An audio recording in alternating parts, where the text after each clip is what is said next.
Hello नमस्कार, कैसे हैं आप सभी। तो स्वागत है आप सभी का आपके अपने यूट्यूब चैनल एकेडमी उत्थान में और मैं हूं श्रेया राज। तो फटाफट जुड़ जाइए स्टैटिक जीके और करंट अफेयर्स के इस शो में, क्योंकि ये आपके लिए बहुत फायदेमंद होगा। अगर आप भी किसी कंपटीशन एग्जाम की तैयारी कर रहे हैं तो इस बार तो समझिए आपका सिलेक्शन पक्का, क्योंकि आपकी मेहनत तो एक रंग लाएगी ही, दूसरा मैं भी जो आपके लिए कर रही हूँ तो ये आपके लिए प्रॉफिट देगा। तो अगर आप भी इस शो से जुड़ते हैं, आप भी लाइव जुड़ते हैं और आंसर करते हैं तो ये आपके लिए बहुत उपयोगी होगा। तो चलिए जुड़ते हैं अब इससे और आंसर करते हैं। लेकिन इससे पहले अगर आपने मेरे चैनल को सब्सक्राइब नहीं किया है तो ज़रूर सब्सक्राइब कर दीजिएगा, बेल आइकन को प्रेस कर दीजिएगा ताकि मेरी हर एक नोटिफिकेशन आप तक सबसे पहले पहुंचे। और वीडियो को अंत तक देखिए, अच्छा लगे तो लाइक ज़रूर कीजिएगा और सब्सक्राइब भी ज़रूर कीजिएगा और अपने दोस्तों को भी शेयर कीजिएगा। तो देखिए अब स्टार्ट करते हैं हम करेंट अफेयर्स और स्टैटिक जीके का ये क्लास। तो आप लोग भी फटाफट आंसर कीजिएगा और अगर क्लीन नहीं दिख रहा होगा तो वीडियो क्वालिटी 480 कर लीजिएगा। चलिए अब स्टार्ट करते हैं। तो सबसे पहला क्वेश्चन है, प्रित्जर अवार्ड दिया जाता है, यानी कि प्रित्जर अवार्ड जो है ये किस क्षेत्र में दिया जाता है। इसमें आपको कंफ्यूज नहीं होना है। एक तो पुलिट्जर प्राइज होता है, एक होता है पुलिट्जर प्राइज और एक ये है प्रित्जर प्राइज। तो इस दोनों में कंफ्यूज नहीं होना। तो ये जो प्रित्जर अवार्ड है ये आर्किटेक्चर के क्षेत्र में दिया जाता है। किस क्षेत्र में दिया जाता है? आर्किटेक्चर के क्षेत्र में दिया जाता है।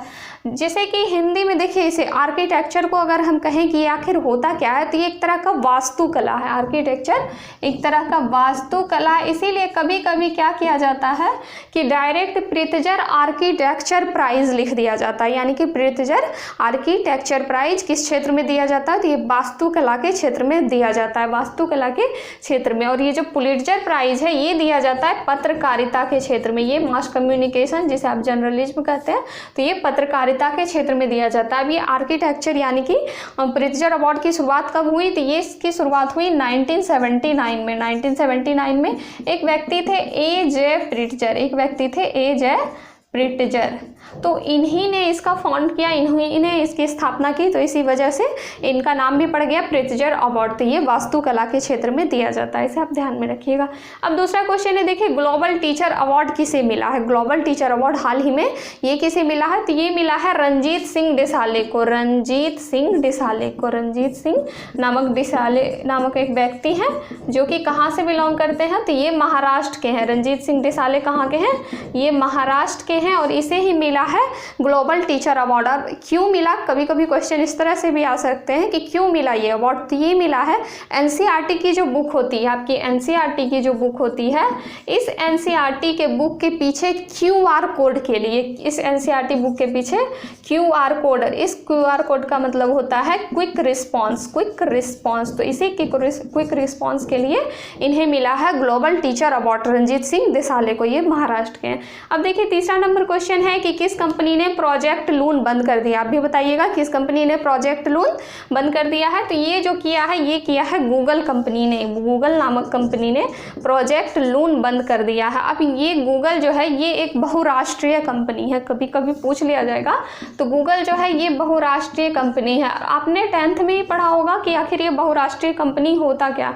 तो बहुराष्ट्रीय कंपनी का मतलब होता है वैसी कंपनी जो एक जगह अपना स्थापना करे, यानी कि एक जगह अपना प्लांट लगाए और उसके अलावा ये अपना विस्तार अलग अलग देशों में कर ले। यानी गूगल कहीं एक लगी है, एक जगह लगी और अपना विस्तार अन्य देशों में भी कर रही है, तो वही होता है बहुराष्ट्रीय कंपनी। बहु का मतलब बहुत और राष्ट्रीय का मतलब राष्ट्र, यानी एक राष्ट्र में ना फैलकर बहुत राष्ट्रीय राष्ट्रों में जब फैल जाए तो उसे बहुराष्ट्रीय कंपनी कहते हैं। तो गूगल ने प्रोजेक्ट लून बंद कर दिया है हाल ही में। अब ये प्रोजेक्ट लून था क्या? तो प्रोजेक्ट लून में एक बैलून जैसा होता था, एक बैलून टाइप का इस तरह से होता था जो कि 20 किलोमीटर की ऊंचाई पर डाला जाता था। ये बैलून 20 किलोमीटर की ऊंचाई पर छोड़ा जाता था, जिससे कि संचार, इस तरह से संचार का ये कार्य करता था, यानी नीचे इंटरनेट की सुविधा अवेलेबल कराया जाता था इस प्रोजेक्ट लून के तहत। लेकिन गूगल ने इसे बंद कर दिया हाल ही में। अब देखिए गूगल की अगर अल्फ़ाबेट कंपनी की बात पूछी जाए, यानी कि गूगल के पेरेंट कंपनी की बात, तो ये है अल्फ़ाबेट कंपनी। अल्फ़ाबेट कंपनी मैं हमेशा आपको बताती हूँ, तो अल्फ़ाबेट कंपनी जो है ये गूगल की पेरेंट कंपनी है। ये गूगल की पेरेंट कंपनी, याद रखिए सीधा कि गूगल की मम्मी अल्फ़ाबेट है, गूगल की मम्मी अल्फ़ाबेट है। तो गूगल की जो पेरेंट कंपनी अल्फ़ाबेट कंपनी है। और गूगल और अल्फ़ाबेट के अगर सीईओ की बात की जाए कि इसके सीईओ कौन है, तो ये हैं सुंदर पिचोई। ये हैं सुंदर पिचोई। गूगल बहुत सुंदर सुंदर चीज़ें बताता है, इसीलिए सुंदर पिचोई इसके CEO हो गए हैं। देखिए ट्रिक है। तो किस कंपनी ने प्रोजेक्ट लून बंद कर दिया है? तो ये किया गूगल ने, प्रोजेक्ट लून बंद करके दिया है। अब देखिए ओजोन संरक्षण के लिए कौन सा समझौता किया गया? ओजोन संरक्षण के लिए कौन, और ये क्वेश्चन इसलिए इंपॉर्टेंट है क्योंकि आपका लेटेस्ट का क्वेश्चन यानी आपके करंट का क्वेश्चन है ये।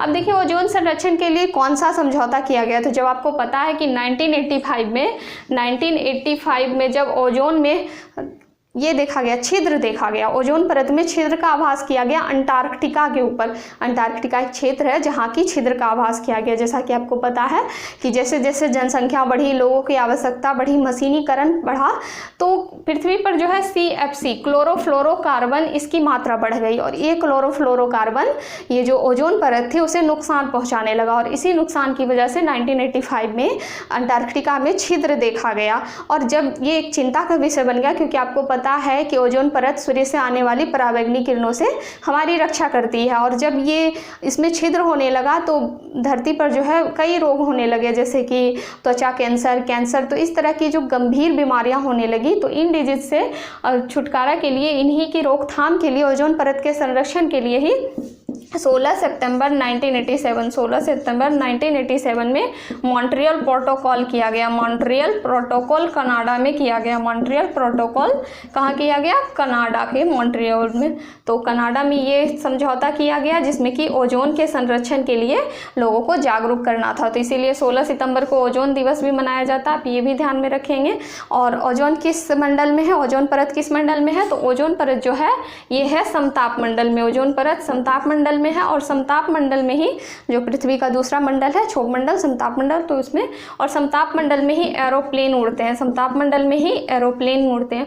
और एक क्वेश्चन आता है कि एरोप्लेन मतलब क्यों उड़ते हैं, यानी कि एरोप्लेन का उड़ने का कारण क्या है? तो एरोप्लेन के जो टायर होते हैं उसमें हीलियम गैस भरी रहती है। ये क्वेश्चन डायरेक्ट भी पूछ लिया जाता है कि एरोप्लेन के टायर में कौन सी गैस भरी रहती है? तो हीलियम गैस। आपको पता ही है हीलियम हल्की गैस है जिसकी वजह से कि ये उड़ता है। तो एरोप्लेन के टायर में हीलियम गैसें भरी होती हैं।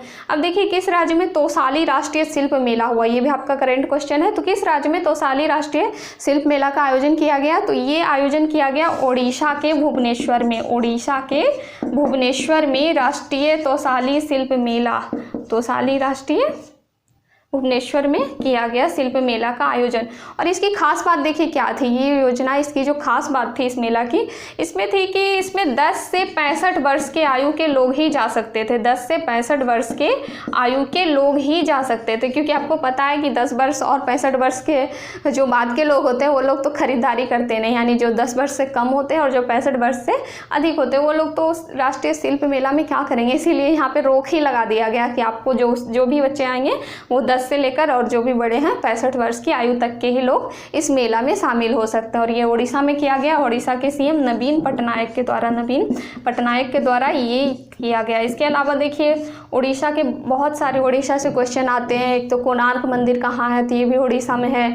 केंद्रीय चावल अनुसंधान संस्थान ये भी कटक के उड़ीसा में है। इसके अलावा जो स्टील प्लांट है उड़ीसा में वो भी उड़ीसा में है। और उसके अलावा बहुत सारे क्वेश्चन हैं जो कि उड़ीसा से आते हैं। मैं हमेशा आपको बताती हूँ स्वच्छता कर्मी के लिए जो गरिमा योजना चलाई गई थी ये भी उड़ीसा के स्वच्छता कर्मियों के लिए चलाई गई थी। अब देखिए इसमें क्वेश्चन है कि सबसे युवा सांसद कौन है? सबसे युवा सांसद कौन है? तो ये क्वेश्चन इसलिए इम्पॉर्टेंट है क्योंकि एक तो इसमें फीमेल का जिक्र हुआ है और दूसरे इसमें सबसे युवा का जिक्र हुआ और ये हाल ही का क्वेश्चन है करंट का। तो सबसे युवा सांसद जो है ये 17वीं लोकसभा में चुनकर आई हुई सबसे युवा सांसद है चंद्रानी मुर्मू नामक एक महिला है। चंद्रानी मुर्मू, इसकी उम्र मात्र 25 वर्ष 11 महीने थी जब ये सांसद बनी। तो 25 वर्ष 11 महीने की उम्र में ही ये सांसद बनी, इसीलिए इन्हें सबसे युवा सांसद कहा गया चंद्रानी मुर्मू को। और ये कहाँ से है? तो ये भी ओडिशा से ही है। ओडिशा के क्योंझर सीट से ये आई है। सीट के बारे में पूछा जाता है, इसीलिए आपको याद रखना है कि ओडिशा के क्योंझर सीट से ये आई हैं चंद्रानी मुर्मू। अब देखिए अमेरिका के सेकेंड जेंटलमैन कौन बने हैं? बताइएगा आप लोग भी, अमेरिका के सेकेंड जेंटलमैन कौन बने हैं? तो ये जो अमेरिका के सेकेंड जेंटलमैन है ये है Douglas Emhoff. Douglas Emhoff है अमेरिका के second gentleman, Douglas Emhoff. एक सेकेंड, डगलस एमहॉफ ये जो है अमेरिका के सेकंड जेंटलमैन है। जैसे कि राष्ट्रपति की वाइफ को फर्स्ट लेडी कहा जाता है, उसी तरह से उपराष्ट्रपति के हस्बैंड को सेकंड जेंटलमैन कहा जाता है। तो अमेरिका में जो अभी उपराष्ट्रपति है, चूंकि आपको पता है कि हाल ही में 20 जनवरी में 20 जनवरी को शपथ दिलाया गया अमेरिका के राष्ट्रपति और उपराष्ट्रपति को। तो 46 नंबर के राष्ट्रपति जो बाइडेन बने हैं, लेकिन जो राष्ट्रपति है वो 49 उपराष्ट्रपति 49 नंबर की हैं कमला हैरिस। 49 नंबर की राष्ट्रपति बनी है ये कमला हैरिस अमेरिका की, और इसी के हस्बैंड है डगलस एमहॉफ, इसी के हस्बैंड, जिसके कारण कि इन्हें सेकंड जेंटलमैन कहा जाता है। और यदि पूछ लिया जाए कि अमेरिका को जो है वो फर्स्ट उपराष्ट्रपति कौन थे, फर्स्ट उपराष्ट्रपति कौन थे अमेरिका के, तो ये थे जॉन एडम्स थे अमेरिका के फर्स्ट उपराष्ट्रपति। अगर फर्स्ट राष्ट्रपति की बात की जाए कि अमेरिका के फर्स्ट राष्ट्रपति कौन थे, तो ये थे जॉर्ज वाशिंगटन। आपको ये दोनों क्वेश्चन ध्यान में रखना है कि अमेरिका के पहले राष्ट्रपति जॉर्ज वाशिंगटन और अमेरिका के पहले उपराष्ट्रपति जॉन एडम्स थे। इसके अलावा अगर पूछा जाए कि राष्ट्रपति का उल्लेख किस अनुच्छेद के अंतर्गत है, तो राष्ट्रपति का जो उल्लेख है अनुच्छेद 52 के तहत है और उपराष्ट्रपति का उल्लेख अनुच्छेद 63 के तहत है। तो ये सारे क्वेश्चन आपको ध्यान में रखने हैं। मैं आपको हमेशा कहती हूँ कि जहाँ भी जो पॉइंट आएंगे मैं आपको बताऊंगी, क्योंकि आप अगर चाहेंगे भी भूलना तो मैं भूलने नहीं दूंगी, मैं तो रिवीजन करवा के रहूंगी। अब देखिए क्वेश्चन है, वासुकी मालगाड़ी में कितने इंजन है? वासुकी मालगाड़ी, ये भी लेटेस्ट का क्वेश्चन है। और वासुकी मालगाड़ी इसलिए चर्चा में है क्योंकि आपको पता है कि हाल ही में 2020 में सबसे लंबी मालगाड़ी जो थी वो शेषनाग थी, जिसे कि रिप्लेस करके अब ये वासुकी मालगाड़ी बनी है। तो ये जो वासुकी मालगाड़ी है इसमें टोटल कितने इंजन है? तो इसमें टोटल 5 इंजन है। और इसकी यदि लंबाई की बात की जाए तो ये 3.5 किलोमीटर लंबी है वासुकी मालगाड़ी। और ये कहाँ से कहाँ तक चली है? तो ये कोरबा से भिलाई यानी कि छत्तीसगढ़ तक, कोरबा से भिलाई के बीच से चलाई गई है, इतनी लंबी है ये।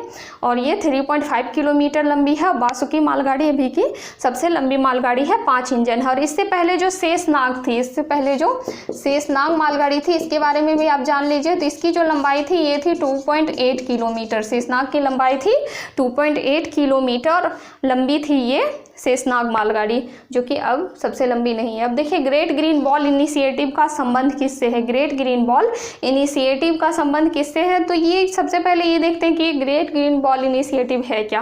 तो एक तरह से इसे कह लीजिए योजना, एक तरह से इसे प्लान कह लीजिए, फंडिंग प्लान है ये। फंडिंग प्लान यानी कि इसके तहत फंड इकट्ठा करना। और इसका जो संबंध है ये अफ्रीका से, ये अफ्रीका से ये संबंधित है, अफ्रीका से।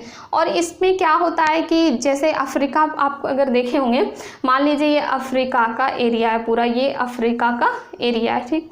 तो यहाँ पे जो है जनसंख्या है, यहाँ पे लोग रहते हैं, घर है, और यहाँ पूरा जंगल था। लेकिन धीरे धीरे क्या हुआ कि यहाँ मरुस्थलीकरण किया जाने लगा, यानी कि जंगलों को काट कर घरों का निर्माण किया जाने लगा, अन्य कार्य किए जाने लगे। तो धीरे धीरे जो है ये समाप्त होते जा रहा है, धीरे धीरे यहाँ से यहाँ तक जनसंख्या पहुँच गई, यहाँ से यहाँ तक मरुस्थलीकरण हो चुका है। तो इसी को रोकने के लिए एक दीवार टाइप का निर्माण करना है, जैसा कि वॉल यहाँ पे दिया है। तो यही ग्रेट ग्रीन वॉल इनिशिएटिव का काम है कि फंड इकट्ठा करना है। इसमें से वो फंड इकट्ठा करेगा और इस मरुस्थलीकरण को रोकेगा, यानी कि यहाँ का हरा का भरा इसे रखना है। तो यही अफ्रीका से रिलेटेड है, फंडिंग प्लान है। और यदि ये क्वेश्चन आ जाए वन प्लैनेट समिट किसकी योजना है? वन प्लैनेट समिट, तो ये योजना है फ्रांस की। वन प्लैनेट समिट ये फ्रांस की योजना है, इसे भी ध्यान में रखिएगा। और ग्रेट ग्रीन वॉल इनिशिएटिव को साहिल प्रदेश के नाम से भी जाना जाता है। ये डायरेक्ट क्वेश्चन पूछा गया है, आपको भी ध्यान में रखना है कि ग्रेट ग्रीन वॉल इनिशिएटिव को साहिल प्रदेश के नाम से जाना जाता है। अब देखिए क्वेश्चन है, 0 डिग्री रेखा किस झील से निकलती है? ये 0 डिग्री रेखा है, ये किस झील से होकर निकलती है? तो ये निकलती है विक्टोरिया झील से, ये निकलती है विक्टोरिया झील से।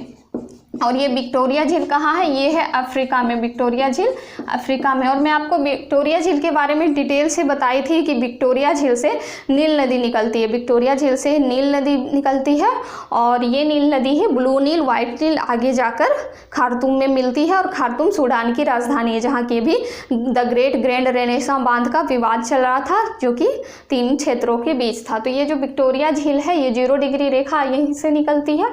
और आपको पता है कि अफ्रीका से तीनों रेखाएं गुजरती है। आपसे पूछ लिया जाए कि तीनों रेखाओं से गुजरने कहाँ से गुजरती है, तो तीनों रेखाएं गुजरती हैं अफ्रीका से। आपको ये ध्यान में रखना है। अब देखिए विक्टोरिया जलप्रपात किस नदी पर है, ये विक्टोरिया झील था और ये विक्टोरिया जलप्रपात है। तो ये जो विक्टोरिया जलप्रपात है ये किस नदी पर है, तो ये विक्टोरिया जलप्रपात जम्बेजी नदी पर है, जम्बेजी नदी पर है। ये भी अफ्रीका में ही स्थित है। जम्बेजी नदी एक तरह की व्यापारिक नदी है।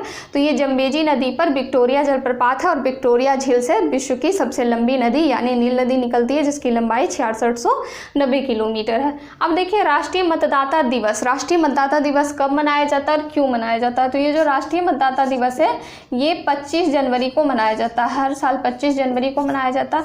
अब क्यों मनाया जाता है, चूँकि 25 जनवरी 1950 ईस्वी को 25 जनवरी 1950 ईस्वी को ही 150 ईस्वी को ये जो चुनाव आयुक्त होते हैं, चूँकि आपको मतदाता से पता चल रहा होगा कि चुनाव का संबंध है, तो ये जो चुनाव आयोग है तो 25 जनवरी 1950 ईस्वी को ही चुनाव आयोग की स्थापना हुई। निर्वाचन आयोग जिसे चुनाव आयोग कहते हैं आप, तो इसी निर्वाचन आयोग या चुनाव आयोग की स्थापना हुई 25 जनवरी 1950 को, जिसके तहत कि हर साल 25 जनवरी को मनाया जाता है राष्ट्रीय मतदाता दिवस। और इसकी शुरुआत कब हुई मतदाता दिवस मनाए जाने की, तो इसकी शुरुआत हुई 2011 से, 2011 से स्टार्ट हुआ राष्ट्रीय मतदाता दिवस मनाया जाना 25 जनवरी को 2011 से। और यदि पूछा जाए कि राष्ट्रीय निर्वाचन आयोग का उल्लेख किस अनुच्छेद में है, तो अनुच्छेद जो है राष्ट्रीय निर्वाचन आयोग का उल्लेख ये है 324 अनुच्छेद में। 324 अनुच्छेद में बार बार पूछा जाता है, एग्जाम में ध्यान में रखना है। और इसके जो अध्यक्ष की अगर बात की जाए कि इसके अध्यक्ष का कार्यकाल कितना होता है, यानी मुख्य निर्वाचन आयुक्त का कार्यकाल कितना होता है, तो आपको ध्यान में रखना है 6 वर्ष या 65 वर्ष, 6 वर्ष या 65 वर्ष। इसका क्या मतलब हुआ कि मान लीजिए कोई व्यक्ति है वो 62 साल की उम्र में, यानी उनकी उम्र 62 वर्ष है और वो मुख्य निर्वाचन आयुक्त बने, तो वो 3 साल ही रहेंगे, यानी वो 65 वर्ष में रिटायर हो जाएंगे, 65 वर्ष में उस पद से हट जाएंगे। और यदि कोई व्यक्ति 50 वर्ष का ही है लेकिन उसने 6 साल पूरा कर लिया, यानी वो अपने कार्यकाल का 6 साल पूरा कर लिया हो, तो बस उसकी रिटायरमेंट पक्की, यानी कि 6 साल या फिर 65 वर्ष मुख्य निर्वाचन आयुक्त का कार्यकाल है। और यदि भी पूछा जाए कि अभी मुख्य निर्वाचन आयुक्त कौन है, तो ये है सुशील चंद्रा, ये है सुशील चंद्रा है मुख्य निर्वाचन आयुक्त। इससे पहले सुनील अरोड़ा थे और ये वर्तमान में ये 2021 के अप्रैल में ही सुनील अरोड़ा चेंज हो गए और ये सुशील चंद्रा अभी बन गए हैं मुख्य निर्वाचन आयुक्त। और अगर फर्स्ट निर्वाचन आयुक्त की बात की जाए कि फर्स्ट निर्वाचन आयुक्त कौन थे, तो ये थे सुकुमार सेन, ये सुकुमार सेन थे। देखिए आपको बोरिंग भी लगता होगा कि मैं इतना सारा बताती हूँ, लेकिन मैं डिटेल बताने का एक रीजन है, क्योंकि आपको पता है कि एग्जाम्स में मात्र टॉपिक एक होता है लेकिन उसके अंदर जो भी पार्ट आते हैं उससे क्वेश्चन पूछा जाता है। जैसे इसमें ये भी आ सकता है कि इसकी स्थापना कब हुई, कब से मनाना शुरू हुआ, क्यों मनाया जाता है, और उसमें अध्यक्ष के बारे में, अनुच्छेद के बारे में, कार्यकाल के बारे में, ये सारे क्वेश्चन आते हैं। इसीलिए मैं आपको बताती हूँ ताकि आपके एग्जाम्स में क्वेश्चन नहीं छूटे। मेरा एकमात्र उद्देश्य यही है, तो इसीलिए आप लोग इसे नोट भी कर सकते हैं। अब देखिए 2021 का business standard banker of the year किसे चुना गया, 2021 का business standard banker of the year किसे चुना गया, तो ये चुना गया श्याम श्रीनिवास को। श्याम श्रीनिवासन नामक बैंकर जो स्टैंडर्ड पुरस्कार ने चुना गया। क्यों चुना गया, क्योंकि उन्होंने 2019 से 20 के टाइम में, 2019 से 20 का जो समय चल रहा था, जो कि आप कह लीजिए एक तरह से विश्व महामारी का एरिया जो समय चल रहा था, ऐसे स्थिति में भी इन्होंने अर्थव्यवस्था को अच्छे से बनाए रखा, पोजीशन को अच्छे से बनाए रखा। इसीलिए श्याम श्रीनिवास को banker business standard banker of the year का अवार्ड मिला, श्याम श्रीनिवास को, श्याम श्रीनिवास को। अब देखिए क्वेश्चन है विश्व में हरित क्रांति का जनक किसे कहा जाता है, तो ये इसमें कंफ्यूज नहीं होना। यदि विश्व में पूछा जाए कि हरित क्रांति का जनक किसे कहा जाता है, तो ये है नॉर्मन बोरलॉग, नॉर्मन बोरलॉग को कहा जाता है। इसमें अगर डायरेक्ट भी पूछ लिया जाएगा ना कि हरित क्रांति का जनक किसे कहा जाता है, तो आपको यही ध्यान रखना है नॉर्मन बोरलॉग। और जब भारत का जिक्र हो, जब भारत का जिक्र हो कि भारत में हरित क्रांति का जनक किसे कहा जाता है, तब एम.एस. स्वामीनाथन, एम.एस. स्वामीनाथन को कहा जाता है हरित क्रांति का जनक। और ये हरित क्रांति है क्या, तो ये ऐसी क्रांति थी जिसमें कि खाद्यान्न उत्पादन पर बल दिया गया। यानी आपको पता है कि जब जनसंख्या वृद्धि हुई तो खाद्यान्न यानी कि खाने वाली जो चीज़ें हैं जैसे गेहूं चावल हो गई, तो उनकी भी ज़रूरत बढ़ गई। तो ऐसे में अधिक से अधिक उत्पादन करना था, नहीं तो देश में भुखमरी आ सकती थी। तो इसी के लिए 1966 से 67 के दशक में, 1966 से 67 के दशक में चलाया गया हरित क्रांति, जिसमें कि गेहूं के उत्पादन पर बल दिया गया। तो ये चारों क्वेश्चन आपके लिए इंपॉर्टेंट है, इसे ध्यान में रखिएगा। उसके बाद देखिए भीमराव अंबेडकर एयरपोर्ट कहाँ है। भीमराव अंबेडकर एयरपोर्ट जो है ये कहाँ है, तो ये है नागपुर, महाराष्ट्र में, नागपुर यानी कि महाराष्ट्र में है भीमराव अंबेडकर एयरपोर्ट। नागपुर महाराष्ट्र में अंतर्राष्ट्रीय एयरपोर्ट है ये, भीमराव इंटरनेशनल एयरपोर्ट। अब देखिए भीमराव अंबेडकर के बारे में कुछ बातें बता देती हूँ कि आप तो भीमराव अंबेडकर को जानते ही होंगे। ये संविधान के जनक है, ये संविधान के जनक कहे जाते हैं, इन्हें मनु भी कहा जाता है। तो संविधान के ये जनक रह चुके हैं। इसके अलावा इन्हें संविधान का प्रारूप समिति का अध्यक्ष भी बनाया गया था, प्रारूप समिति का अध्यक्ष। और ये कब बनाया गया, तो ये बनाया गया था 29 अगस्त 1947 को। ये क्वेश्चन डायरेक्ट पूछा गया है। तो 29 अगस्त 1947 को इन्हें प्रारूप समिति का अध्यक्ष बनाया गया, भीमराव अंबेडकर को। और अगर भीमराव अंबेडकर की समाधि स्थल के बारे में पूछी जाए तो ये क्या कहलाती है, चैत्रा भूमि। चैत्रा भूमि है भीमराव अंबेडकर की समाधि स्थल, इसे भी ध्यान रखेंगे। उसके बाद देखिए सरदार वल्लभ भाई पटेल एयरपोर्ट कहाँ है। सरदार वल्लभ भाई एयरपोर्ट पटेल जो है ये कहाँ है, तो ये है अहमदाबाद में। अहमदाबाद जो गुजरात में है, तो गुजरात के अहमदाबाद में है। आप ज़्यादातर क्वेश्चन ध्यान में रखिएगा कि सरदार वल्लभ भाई पटेल से जो रिलेटेड होते हैं ये होते हैं अहमदाबाद यानी गुजरात के आसपास के एरिया से, वहीं से रिलेटेड होते हैं। जैसा कि अभी देखिए स्टैच्यू ऑफ यूनिटी जो इनकी मूर्ति बनाई गई, ये कहाँ बनाई गई, तो ये भी गुजरात में ही बनाई गई, नर्मदा नदी पर केवड़िया नामक स्थान में बनाई गई। 182 मीटर ऊंची सबसे ऊंची प्रतिमा इनकी बनाई गई है, 182 मीटर। और इसके वास्तुकार के बारे में पूछा जाता है तो राम सुतार इसके वास्तुकार है, राम सुतार इनके वास्तुकार है, इसे भी आप ध्यान में रखिएगा। अब देखिए बीडी सावरकर एयरपोर्ट कहाँ है। बीडी सावरकर एयरपोर्ट जो है ये कहाँ है, तो ये है अंडमान में, ये है अंडमान में स्थित है बीडी सावरकर एयरपोर्ट। और ये जो बीडी सावरकर हैं आज इनका जन्म दिवस है, यानी कि 28 मई 1883 को इनका जन्म हुआ था। 28 मई 1883 को इनका जन्म हुआ था और आज इनका जन्म दिवस है। एक महान व्यक्ति थे जो कि राष्ट्रीयता भावना से प्रेरित करते थे लोगों को, हिंदुत्व का भाव इन्होंने ही दिया। तो इस तरह से ये एक बहुत ही महान व्यक्ति थे जिन्हें वीर सावरकर के नाम से भी जाना जाता है। और अंडमान में इनका एयरपोर्ट, इनके नाम से एयरपोर्ट बनाया गया है और इनके बारे में जानना जरूरी था। आज इनकी जन्म दिवस है, इसीलिए मैं आपको बता दी कि 28 मई को 1883 में इनका जन्म हुआ था बीडी सावरकर का। और ये भारत के एक महान व्यक्ति थे, लेखक भी थे, कवि भी थे, बहुत सारी चीज़ें इनके अंदर थी, स्वतंत्रता सेनानी भी थे। अब देखिए दूसरी पंचवर्षीय योजना का काल बताना है, यानी दूसरी पंचवर्षीय योजना कब से कब तक चली। आपको पता है पंचवर्षीय योजना भी एक टॉपिक है, मैं किसी दिन करा दूंगी, क्योंकि इससे भी आई क्वेश्चन कर लीजिए, बहुत सारे क्वेश्चन पूछे जाते हैं। उसके अलावा है पद्मावत के लेखक कौन है, तो ये 2 क्वेश्चन आपके लिए होमवर्क है। एक तो आप कमेंट बॉक्स में बताएंगे कि दूसरी पंचवर्षीय योजना का काल क्या था और पद्मावत के लेखक कौन है। तो ये दोनों क्वेश्चन आपको कमेंट बॉक्स में बताना और ये भी बताना है कि आपको कैसा लगा ये वीडियो। मैं इतने डिटेल में आपको बताई, ये सब आपके काम के। आप अगर एक अलग से नोटबुक बना रहे हैं तो आप इस सबको नोट करें, क्योंकि जो बच्चे शुरू से ये क्लास ले रहे हैं, आज तो पार्ट 17 नंबर है, तो जो स्टार्टिंग से क्लास ले रहे हैं उनको खुद पता चल रहा होगा कि इससे कितना ज़्यादा उनको प्रॉफिट हो रहा है। आप रिवीजन करते रहेंगे तो इसमें बहुत सारे क्वेश्चंस आपके एग्जाम में आना तय है। तो इसीलिए मैं यही कहती हूँ हमेशा कि आप नोट बना ले, आपको बहुत फ़ायदा होगा। तो चलिए मुझे उम्मीद है कि आपको अच्छा लगा होगा और आपने बहुत सारा आंसर भी किया होगा। तो चलिए आज के लिए इतना ही। घर पर रहिएगा, सुरक्षित रहिएगा, खुद का और खुद के परिवार का ख्याल रखिएगा। जय हिंद, धन्यवाद।